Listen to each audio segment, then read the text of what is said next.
ডিসির কাছের লোক আমি, কমিশনারের কাছের লোক আমি, টাকার প্রেশার দিলে আমার হাজবেন্ডকে মেরে ফেলবে, আমাকে মেরে ফেলবে, এরকম অনেক কথা কাটাকাটি হয়।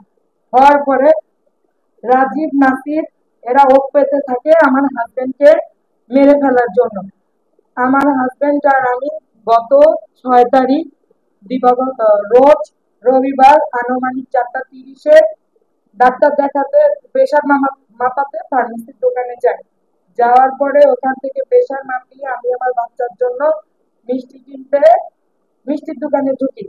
তখনই তারা আমাদের ফলো করে ঢোকা ঢুকা মাফিকি রাজীব ওরফে নাসির তার মাজায় পিছনে চাপাটি ছিল, হাতুড়ি ছিল।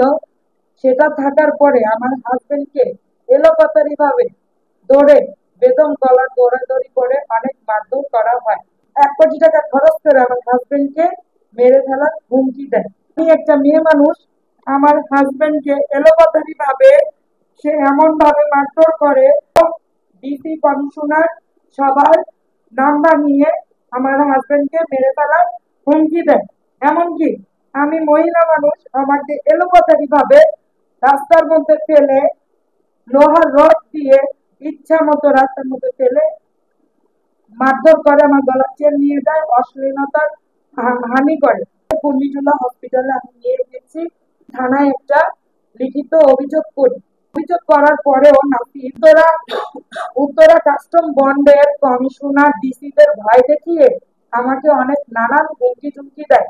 আমি যদি মামলা মোকদ্দমা করি আমার হাজবেন্ডকে মেরে ফেলা হবে। এই নাসির কাস্টম বন্ডে উত্তরা কাস্টম বন্ড থেকে দালালি করে, দালালি করার মাধ্যমে যত রকমের অর্থ সম্পদ সে কামায়। কামানোর পরে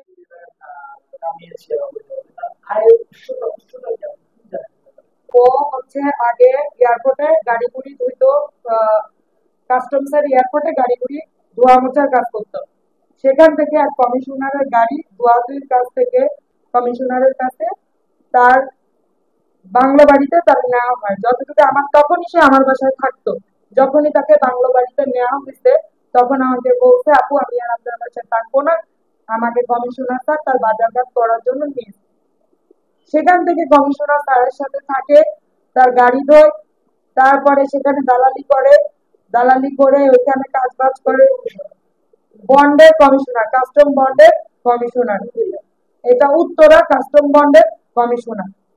ওইখানে সে দালাল হিসেবে সে অশিক্ষিত মূর্খ। কমিশনার সাহেবের নাম বানিয়ে সে যত রকমের অপকর্ম বন্ধে করে। দালাল অভিযোগ দেওয়ার পরে সে কাস্টমসের উত্তরা কাস্টমস বন্ডের কমিশনার ডিসি তাদের নাম ভাঙিয়ে আমাকে অনেক হুমকি চুমকি দেওয়া হয়েছে। আমাকে বলছে আমি যদি অভিযোগ না তুলি আমার হাজবেন্ডকে জানে মেরে ফেলবে, এমনকি আমাকেও জানে মেরে ফেলবে। হুমকি টুমকির ভয়ে আমি আজকে এই সংবাদ সম্মেলন করতে আসছি। আর তার প্রচুর অর্থ সম্পদ, সে কিভাবে এত অর্থ সম্পদ করছে আপনারা এটা তদন্তমূলক দেখেন। কারণ সে বহিরাগত দালাল হিসেবে এত অর্থ সম্পদ সে কিভাবে করে। আমি ওর অর্থ সম্পদের কাছে আমি কিছু করতে পারবো না। দেশের বাড়ি খুলনা বিভাগ, 13 খাতা, আমতলা, গাউসবাড়ি। সে ঢাকা উত্তরা থাকে, উত্তরা বন্ডের পাশে থাকে, উত্তরা কাস্টমস বন্ডের পাশে থাকে। সাথে রাজীব ওরফে রাজীব আছে, দুজনের মামা ভাগ্নে, এরাই আমার সাথে ঘটনা ঘটায়। এখন আমি জানি